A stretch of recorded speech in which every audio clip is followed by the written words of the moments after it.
Welcome to Trends on Thursdays, where I tell you about the trends I discussed with my clients this week.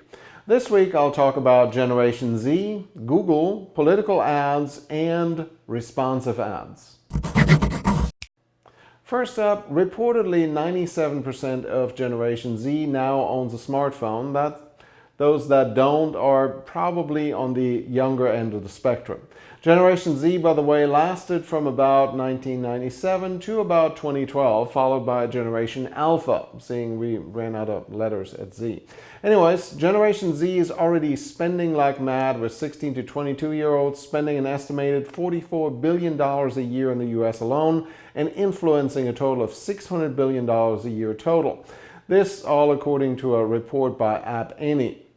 In the US, the top 3 communication apps for Gen Z are Snapchat, TikTok, and GroupMe, while the top shopping apps are Poshmark, Etsy, and Wish, and the 3 top financial apps are Venmo, Cash App, and Robinhood.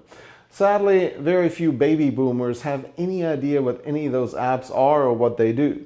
Ignoring the millennials didn't work very well for many businesses, and they've been playing catch up for many years. Making the same mistake with Generation Z will put a bunch of businesses out of business. If you don't want to be one of those, I suggest you start having some conversations.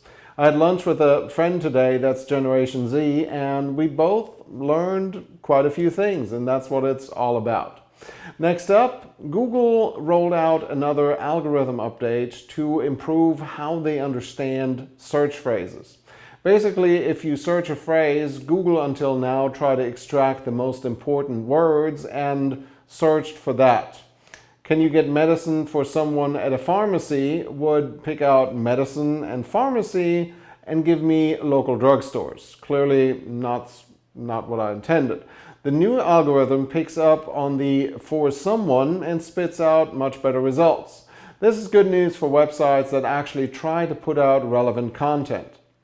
It also highlights that we are increasingly forced to think through the search intent and create content accordingly.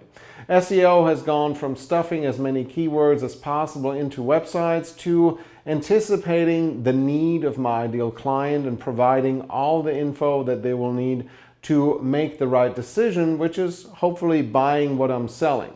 Once they make that decision, by the way, it's also just as important to make it easy for them to get in touch and buy. Next up, when people disconnect from social media, 1 in 4 does so because of political content and commentary. So it makes sense that Twitter will disallow political ads starting on November 22nd. They are, by the way, in good company with TikTok, Pinterest, LinkedIn, and Twitch all saying no to political ads.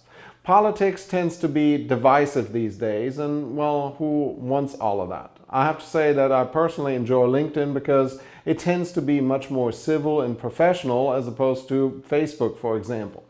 The problem then becomes how to inform people. It's like everyone wants a degree, but nobody wants to actually learn. To add to it, we live in the world where a stay-at-home mom thinks that she knows more about medicine than someone with an MD because she happened to watch a YouTube video on vaccines. Something known as the Dunning-Kruger effect tells us that if people know just a tiny bit about a subject matter, they are most confident about their knowledge. After that, the more you know, the more you're aware of what you don't know until you achieve mastery.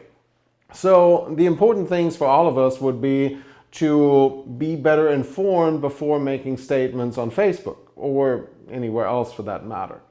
One more, you may be familiar with the responsive ads on the Google platform, and now they are coming to Facebook as well. If you're not familiar, you're probably wondering why this is so exciting. The idea is that you put in components of your ads separately, headlines, images, etc., and then let AI combine the pieces into the most effective ad. Since machine learning tends to be a whole lot better at combinations of things and their performance, this usually works exceptionally well and even comes with reporting just in case you're wondering which ad combination is the most successful at funneling customers your way. Now, don't get me wrong, AI hasn't arrived where it will actually write the ad copy for you, but trying different combinations in a B, C, D, E test works really, really well.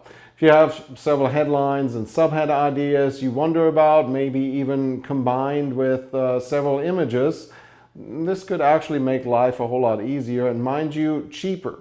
Also keep in mind that both Facebook and Google already know a lot about you before they ever serve you an ad, and that flows into the whole mix as well.